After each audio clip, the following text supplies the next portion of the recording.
tourist attractions, Nebula Z, Twistin' Teacups, Circus Swings, and Little Sprinter Raceway. More rides, more excitement, and experience for the entire family. Life's a circus. Let's play! Raise your glasses to the hottest deals during the 4th of July event at Living Spaces, where you'll save on collections for your home. Discover cozy sofas starting at $350, stylish dining sets starting at $250, and dreamy queen beds starting at $150. Even host backyard festivities with outdoor sets for less. Pay no interest for 24 months on select purchases with your good credit, and get free shipping as soon as next day. Shop the 4th of July event only at Living Spaces. Living Spaces.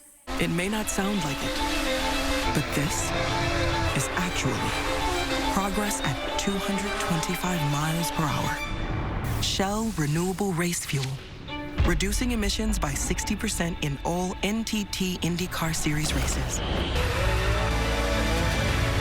We're moving forward with IndyCar because we're moving forward with everybody. Shell, powering progress.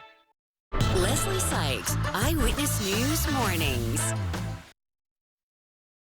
From ABC 7, this is Eyewitness News.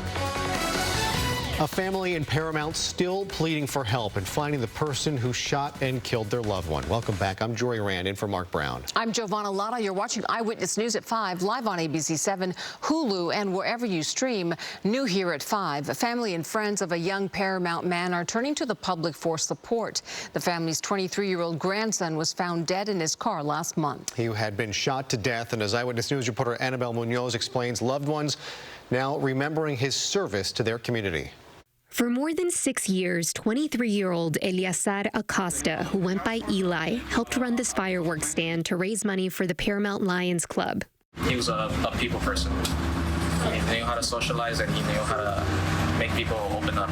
Selflessly worked every night here to help me as security guard. This year, his friends are grieving and feeling his absence. It's just hard. It's just hard. He's not here. He's not here no more, and we miss him.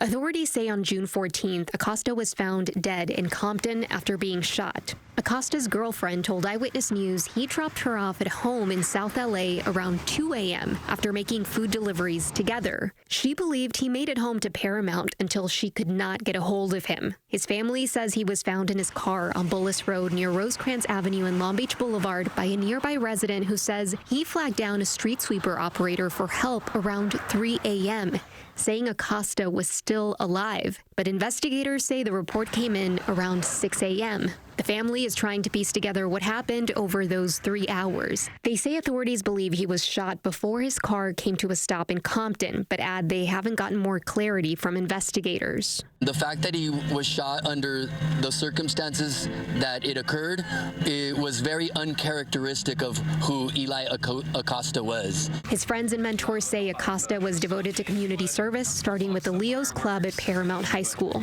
He then graduated over to the Lions Club and became an integral part of our organization. Eli helped me deliver food from a food bank to needy families right before Christmas. They're urging anyone with information to come forward, and they're raising money to support his family. Acosta was raised by his aunt and his grandparents, who adopted him when he was a young boy. He helped support them financially. I think it's important that Eli receives a burial that is characteristic of and honorable, and that honors him as a human.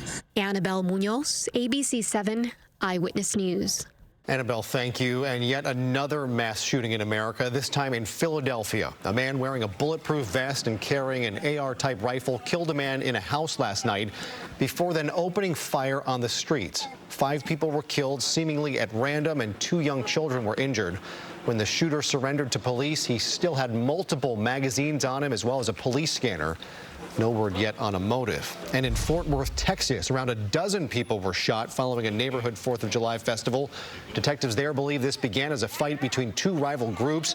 It's still not clear how many people opened fire into a crowd, but 3 people were killed, 8 others injured. So far, there have been no arrests. If you're heading to the ocean to cool off, you'll have lots of company and more than just the people. Researchers say Southern California is the stingray capital of the world, with hundreds of thousands of the fish swimming along our shore, and they can be dangerous. So why are the rays coming to the California coast in record numbers? Eyewitness News reporter Leanne Suter talked to experts.